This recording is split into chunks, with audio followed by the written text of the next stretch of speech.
24ویں رات کی نماز 40 رکعت ہے، تو شاید 40 رکعت سن کر کوئی مومن یا مومنہ پریشان نہ ہو، ایک ساتھ پڑھنے کی ہمت نہ ہو تو اس کو آہستہ آہستہ پڑھ لیجئے، پہلے 10 پڑھ لیجئے، پھر اس کے بعد آرام کر لیں، پھر 10 پڑھ لیجئے، پھر 10 پڑھ لیجئے اور پھر 10 پڑھ لیجئے۔ 40 رکعت کا مطلب جو نمازیں آپ نے پڑھنی ہیں وہ 20 نمازیں ہو جائیں گی، 2 رکعت کے اعتبار سے، اور اگر چاہیں تو اس کے بدلے اپنی نماز قضاء عمری پڑھ سکتے۔ قضاء عمری کی نیت قضاء عمری کے اعتبار سے ہوگی اور ترتیب نماز قضاء پنجگانہ کے لحاظ سے ہوگی، یعنی کہ فجر، ظہر، عصر، مغرب، عشاء، 2، 4، 4، 3 اور 4 نماز مستحب پڑھنا ہے آج کی رات میں، اور 40 رکعت نماز۔ ہر رکعت میں الحمد کے بعد جو تلاوت کرنا ہے آیت آمن الرسول، آمن الرسول سے آخر سورہ بقرہ تک، اور سورہ توحید 1 مرتبہ، سورہ بقرہ کی آخری 2 آیتیں دیکھ کے پڑھ لیجیے گا، اور سورہ توحید 1 مرتبہ، یعنی سورہ اخلاص۔ اس کا ثواب یہ کہ پیغمبر اسلام ارشاد فرماتے صلی اللہ علیہ وآلہ وسلم کہ خدا تعالیٰ نے اس نماز کے پڑھنے والے کو 1000 حسنات عطا فرمانے کا اعلان کیا، 1000 نیکیاں،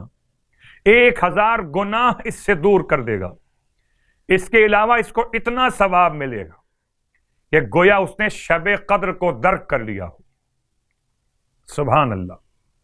اگر کوئی آپ سے پوچھے کہ ماہ رجب میں شب قدر کو درک کرنے کا راستہ، تو بتائیے 24ویں رات کی نماز کا ثواب۔ اور سرکار ختم یہ مرتبہ صلی اللہ علیہ وآلہ وسلم ارشاد فرماتے کہ جو شخص ماہ رجب میں 24 روزے رکھے گا تو موت کا فرشتہ ایک نوجوان کی شکل میں اس کے پاس آئے گا، جو عمدہ دیباج کا لباس سبز رنگ کا پہن کر جنت کے سبز گھوڑے پہ سوار ہوگا، اس کے ہاتھ میں مشک سے خوشبو تر سبز ریشم اور بہشتی شراب سے لبریز سنہری جام ہوگا، جو جاں کنی کے وقت اس روزے دار کو پلائے گا،